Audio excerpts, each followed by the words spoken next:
Assalamualaikum warahmatullahi wabarakatuh. Halo teman-teman semuanya, kembali lagi dengan saya Maula Dialiani pada video pembelajaran akuntansi.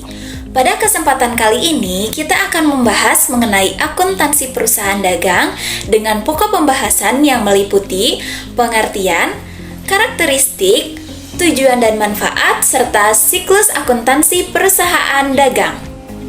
Selanjutnya, kita masuk ke inti pembahasan kita kali ini yang diawali dengan pengertian perusahaan dagang.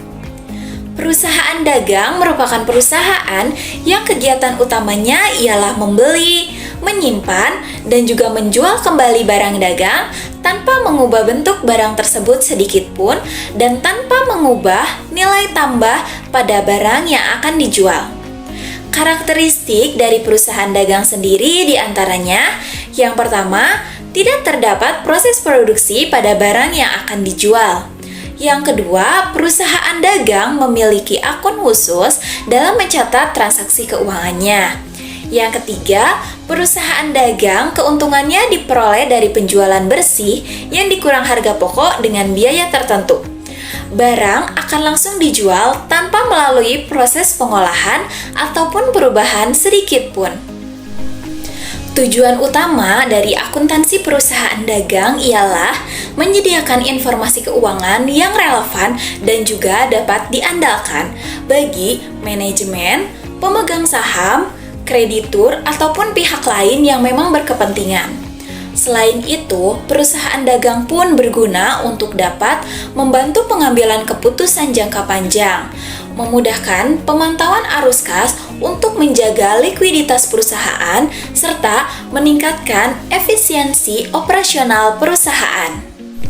Selanjutnya, terdapat beberapa tahapan atau biasa disebut siklus dalam akuntansi perusahaan dagang yang berperan dalam pencatatan keuangan suatu perusahaan.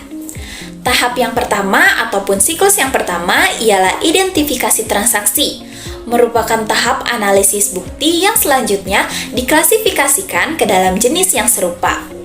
Siklus yang kedua ialah pencatatan jurnal, yang merupakan pencatatan transaksi ke dalam jurnal yang sesuai, yang terdiri dari jurnal khusus dan juga jurnal umum. Yang ketiga ialah posting buku besar, merupakan tahap posting setiap jurnal ke dalam akun yang sesuai untuk dapat mengetahui saldo setiap akun.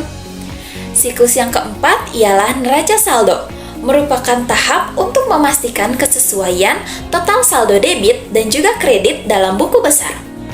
Siklus yang kelima ialah jurnal penyesuaian, merupakan tahap penjurnalan yang dilakukan setiap akhir periode akuntansi dengan tujuan untuk dapat mengkoreksi akun sebelum penyesuaian laporan keuangan.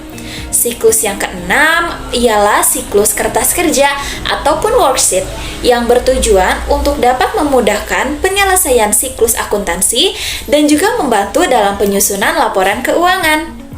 Lalu, siklus yang ketujuh ialah laporan keuangan, merupakan tahap pembuatan laporan keuangan untuk informasi perusahaan yang terdiri atas laporan laba rugi, laporan perubahan modal atau laporan laba ditahan, lalu laporan arus kas, dan yang terakhir ialah neraca.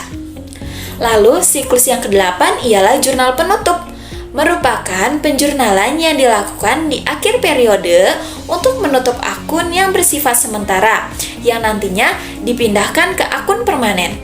Lalu, siklus yang terakhir ialah jurnal pembalik, merupakan proses penjurnalan yang bertujuan untuk membalik jurnal pada penyesuaian sebelumnya. Baik, itu dia pembahasan materi akuntansi yang membahas terkait akuntansi perusahaan dagang. Semoga materi pembelajaran kali ini dapat bermanfaat bagi semuanya. Mohon maaf apabila terdapat kekurangan dalam penyampaian materi akuntansi kali ini. Sampai jumpa pada pembahasan materi akuntansi selanjutnya. Terima kasih. Wassalamualaikum warahmatullahi wabarakatuh.